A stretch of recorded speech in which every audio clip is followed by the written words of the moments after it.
మీ ఎలాంటి వ్యాపార ప్రకటనలకైనా వెంటనే మా ఛానల్ సంప్రదించండి. అందరికీ శుభోదయం అండి. మళ్ళీ చక్కగా మనం అందరం కూడా సెప్టెంబర్ మాసంలోకి వచ్చేసాము. ఈ మేషరాశి వాళ్ళ ఫలితాలు ఏంటో చూద్దాం. సహజంగా మేషరాశి వారికి డైనమిక్గాను ఉండే లక్షణం ఉంటుంది. అలాగే ఈ మాసం అంతా కూడా వీళ్ళకి మిశ్రమ ఫలితాలు వచ్చే నెలగా ఉండబోతోంది. కొన్ని రంగాల్లో మీకు అద్భుతమైన ప్రయోజనాలు కలుగుతాయి. మరి కొన్ని చోట్ల మీరు జాగ్రత్తగా మరియు ఓపికగా వ్యవహరించాల్సిన గ్రహస్థితులు ఉన్నాయి. గ్రహ సంచారం మీ జీవితంలో వివిధ అంశాలపై విభిన్న ప్రభావాలను చూపుతోంది. వ్యాపారము, విద్య, కుటుంబము విషయాల పరంగా పరిశీలిద్దాం. మీరు తీసుకున్న నిర్ణయాలు, మీ ప్రవర్తన, మీ ప్రయత్నాలు రాబోయే కాలానికి పునాది వేస్తాయి. కాబట్టి ఆతి చూచి అడుగు వేయవలసిన పరిస్థితి వస్తోంది. కొంచెం ప్రణాళికాబద్ధంగా ఉండటానికి ప్రయత్నించండి.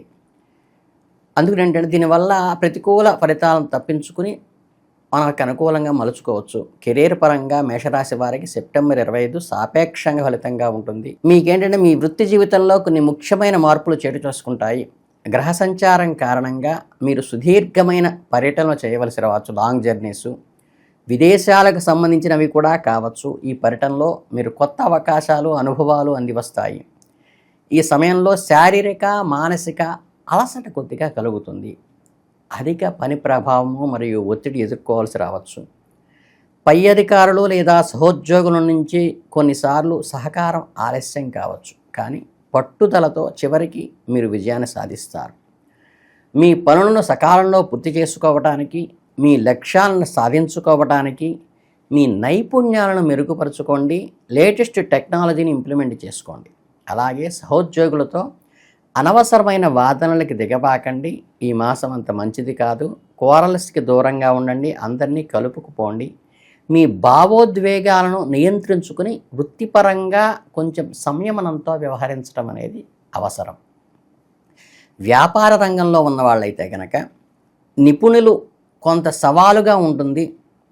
భాగస్వామ్య వ్యాపారాల్లో ఉన్నవారు, అంటే ఈ పార్ట్నర్షిప్లో ఉన్నవాళ్ళు, ఈ పార్ట్నర్స్తో కొంచెం ఆచితూచి వ్యవహరించండి. ఎటువంటి పత్రాల మీద కూడా తొందరపడి సలహా తీసుకోకుండా సంతకాలు పెట్టద్దు.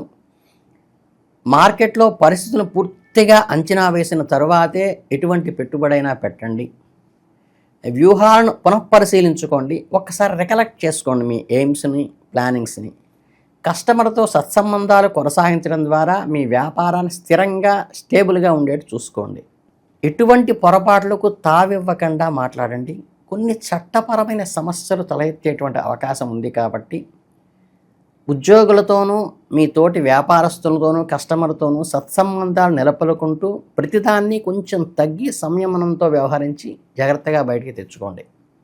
అలాగే భవిష్యత్తులో మంచి ఫలితాలు ఆశించడానికి కూడా ఈ సహనం అనేది పునాదిగా ఏర్పడుతుంది. ఇక మేషరాశి వాళ్ళకి కుటుంబ జీవితంలోకి వస్తే ఏంటంటే, ఈ నెలలో మేషరాశి వాళ్ళకి సాపేక్షంగా ప్రయోజనకరంగా ఉంటుంది.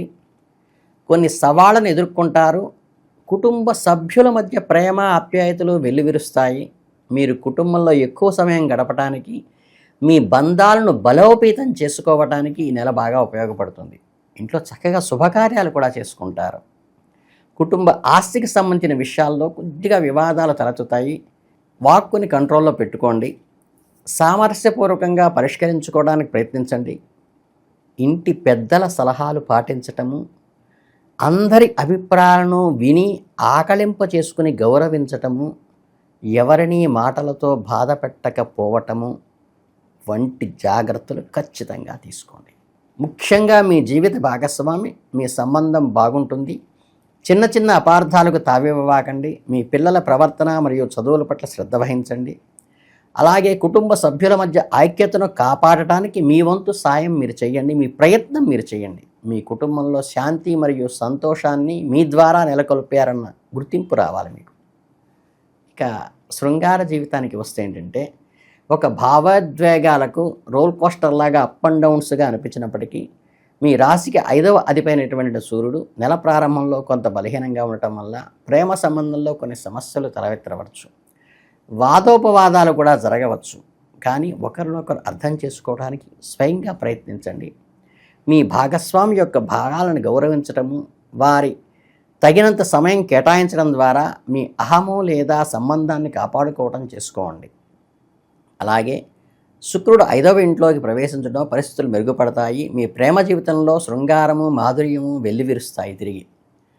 అవివాహితులకైతే కొత్త ప్రేమ ప్రతిపాదనలు వచ్చే అవకాశం ఉంది. వివాహితులకైతే తమ వివాహ జీవితంలో సాన్నిహిత్యాన్ని పెంచుకోవడానికి ప్రయత్నిస్తారు. ఇష్టమైన బహుమతులు ఇచ్చి వారి మనసు గెలుచుకోవడానికి మంచి అవకాశం ఇది. ఈ నెలలో ప్రేమ జీవితంలో సహనము అవగాహన చాలా అవసరమని తెలియజేస్తుంది. ఇక ఫైనాన్స్ పరంగా తీసుకుంటే ఈ మేషరాశి వాళ్ళకి కొంచెం హెచ్చుతగ్గులు లాంటివి ఉంటాయి. అనవసరమైన ఖర్చులు పెరగవచ్చు. మీ బడ్జెట్ను జాగ్రత్తగా ప్లాన్ చేసుకోండి. మీరు వివిధ వనరుల నుంచి డబ్బు సంపాదించుకోవడానికి మంచి అవకాశాలు కూడా పొందుపరుచుకోండి. ఉద్యోగంలో ఉన్నవారికి జీవితంలో పెరుగుదల లేదా బోనస్సుల వంటివి లభించేటువంటి అవకాశం ఉంది. వ్యాపారంలో మంచి లాభాలను కూడా ఆర్జిస్తారు. ముఖ్యంగా కుటుంబ సభ్యుల ఆరోగ్యము లేదా ప్రయాణాల కోసం లేదా రియల్ ఎస్టేట్ స్టాక్ మార్కెట్లలో పెట్టుబడులు పెట్టేటప్పుడు చాలా జాగ్రత్తగా ఉండండి. నిపుణుల సహా తీసుకోకుండా ఎట్టి పరిస్థితుల్లో ఇన్వెస్ట్మెంట్స్ స్పెక్యులేషన్స్లో పెట్టబాకండి. మీ ఆర్థిక పరిస్థితి స్థిరపడేట్టుగా చూసుకోండి.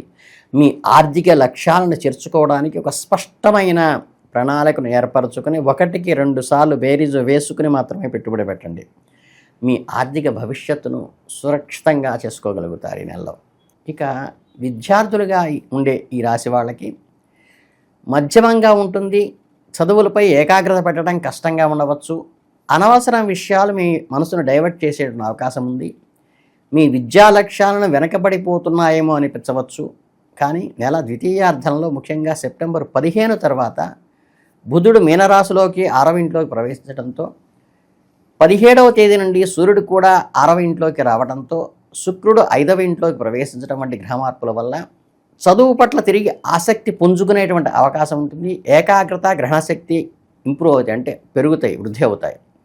మీ ప్రయత్నాలను రెట్టింపు చేస్తే విజయం సాధించే అవకాశం చాలా ఉన్నది.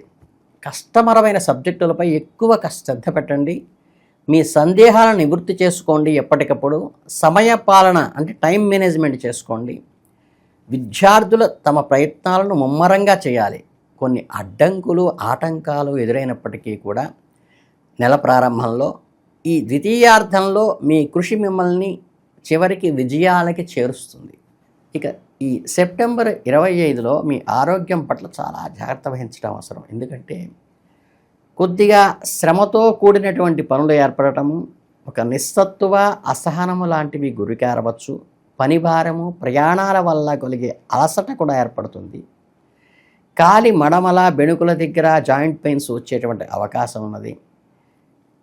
కళ్ళు నీళ్లు కారటము, కళ్ళ వెంట మంటలు రావటము, ఓవర్ హీట్ వల్ల వచ్చేటువంటి అవకాశం ఉంది. కాబట్టి కొంచెం మీ అలవాట్లలో సాత్వికమైన ఆహారం తీసుకోవడానికి ప్రయత్నించండి. అలాగే కొంచెం జంక్ ఫుడ్లను తగ్గించండి.